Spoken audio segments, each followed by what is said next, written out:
welcome back to Citizen Speak. I'm your host, Garrett Martin. Thank you so much for listening today.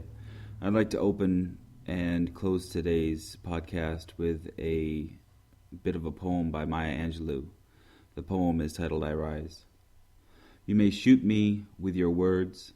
You may cut me with your eyes. You may kill me with your hatefulness. But still, like air, I rise. What I want to talk about today is Tamir Rice and the police brutality that we continue to see across the country. Tim McGinty, the Cuyahoga County prosecutor in charge of determining whether the police officers who shot Tamir Rice should be facing trial or not, he said this to the website cleveland.com. He said, "We knew that ethically there couldn't be a trial in this case." He says that indisputably that the boy was drawing the pistol from his waistband when he was shot. And that's how it had fallen on the ground. The police officers who had ended Tamir Rice's life had pulled up right in front of him, and they started shooting at Tamir Rice as soon as they got out of the car. If you don't know the story, and I'm sure that you do, but Tamir Rice was in a park, and he was there for quite some time. In the video, it shows that he has something that looks like a pistol, and there was a 911 call placed saying, hey, the police need to go and check this out. But the call said several times that they think that the gun is a fake. They think that it's just a toy. Whether this information got transferred over to the police officers or not, we'll probably never know, because there's not going to be a trial now. Tim McGinty, he basically sabotaged this so that way that there wouldn't be a trial. But you have police officers who pull up right next to the kid and start shooting the kid as soon as they get out of the car. As soon as they get out of the car, they shoot this poor kid. And the family of Tamir Rice, they issued a statement accusing the prosecutor of abusing and manipulating the grand jury process to orchestrate a vote against indictment. I mean, this is what our legal system is supposed to do. It's supposed to sift out situations like this. In the case of Michael Brown or Tamir Rice, it's supposed to sift out the facts here. And if somebody is at fault, then we hold them accountable. But in situations like this, the public deserves a trial on this. We don't get to just say, oh, no, they're cops. You know, we should just let them off and have at it. Absolutely absurd. But this is the exact same thing that we saw in the death of Michael Brown. The police officer who shot Michael Brown got to walk scot-free. And the prosecutor in that situation, Robert McCullough, he did the exact same thing. He didn't bring enough evidence, or he didn't say the case was good enough to go to trial, and as a result, we have police officers who basically were allowed to murder with zero consequence.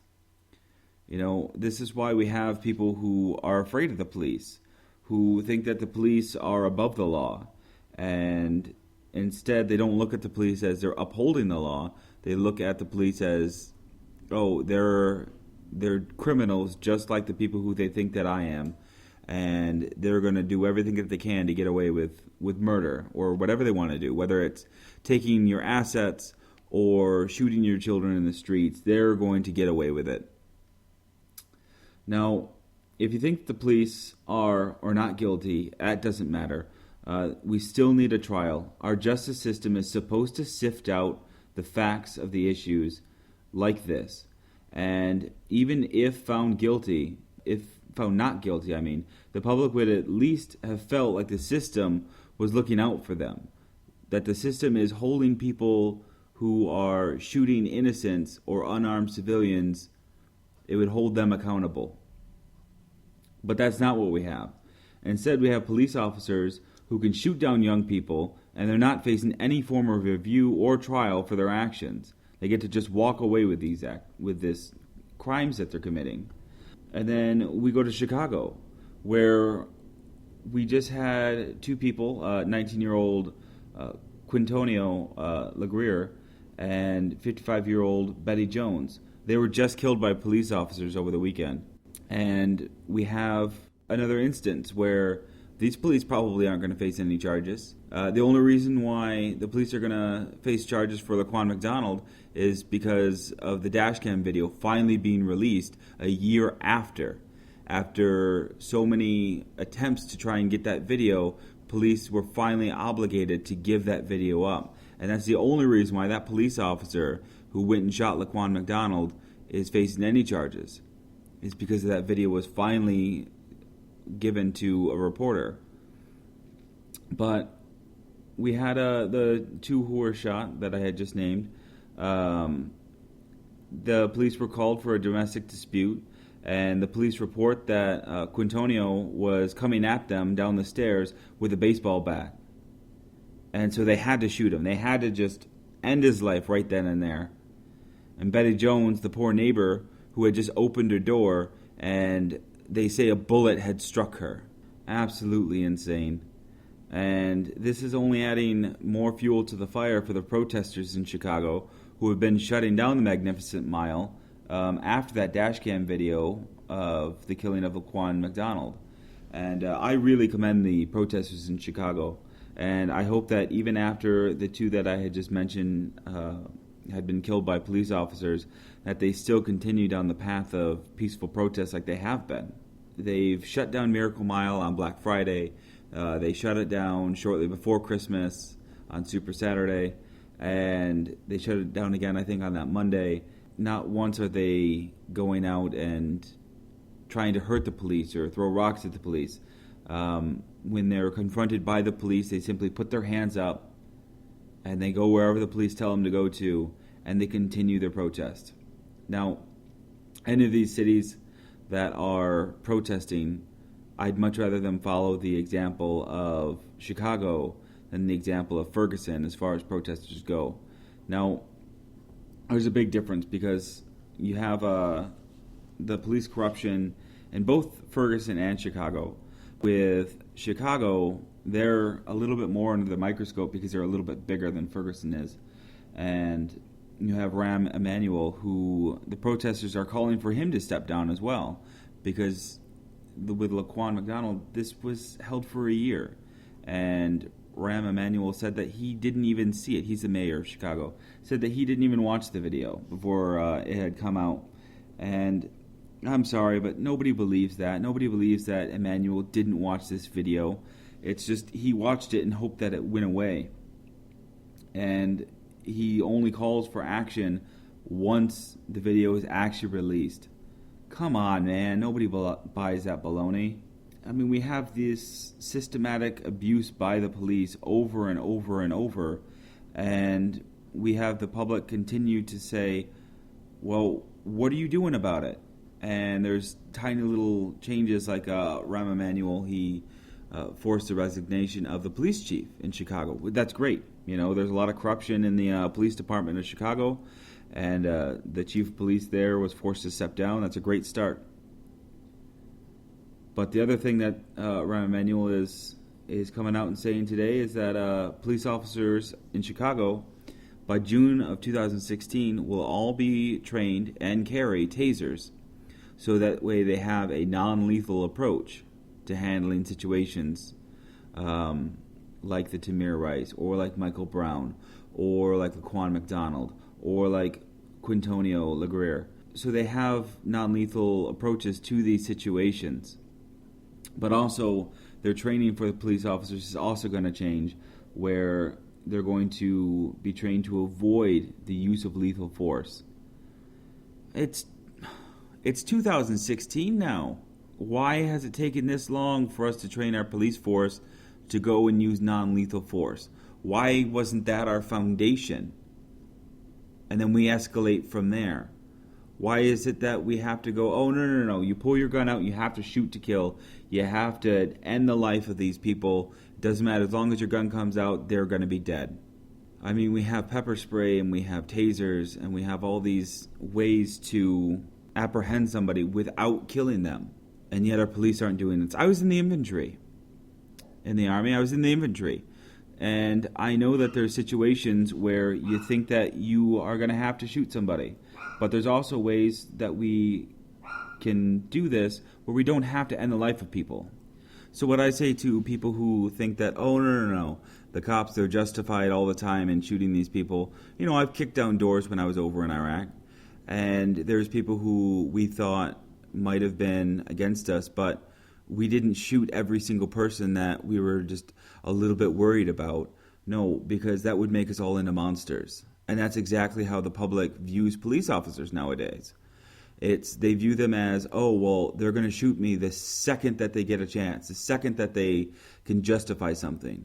I was pulled over by the cops a few years ago, and I had told us a little bit about this story, I think, on the Passersby podcast last month, where I was pulled over by a police officer for a headlight being out, and the entire time that this officer was talking to me, he had his hand on his gun the entire time.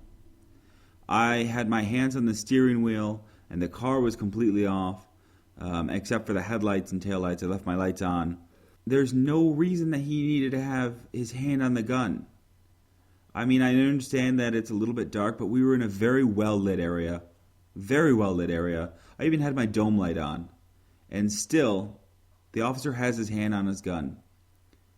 I understand that I was breaking the law by having a headlight out, but I felt like I was being treated like a criminal, like somebody who they thought was going to do something against them. And I get it with the paranoia that they face. I've been there as well, being in the infantry. But come on, man. Come on. I mean, it's completely different for me, and I can understand that, and I can see that. Well, because, I'm a white guy in Michigan, and there's in a decent part of the town, but I shouldn't have had to feel like that. Nobody should have to feel like that. Yet we continue to have men and women of our country fear the police and fear everything in an action with the police. Oh, if the police come around, everybody buttons up. It shouldn't be like that. It shouldn't have to make us shut down and hope that we can go back to being in our peaceful little life when the police leave. No, we should be able to look at the police and go, all right, they're here to protect us. But nope, you have situations like Laquan McDonald and Michael Brown and the two people that I mentioned earlier, Quintonio LeGrier and Betty Jones. Betty Jones should have felt like she could have opened that door and not have been shot and killed. That she didn't have to worry about opening her door that night. Quintonio should have felt like the police could have taken other measures before they killed him. Tamir Rice shouldn't have had the cops pull up on him and gun him down as soon as they get out of the car. The 911 call even specifically said that they think that it's not a real gun.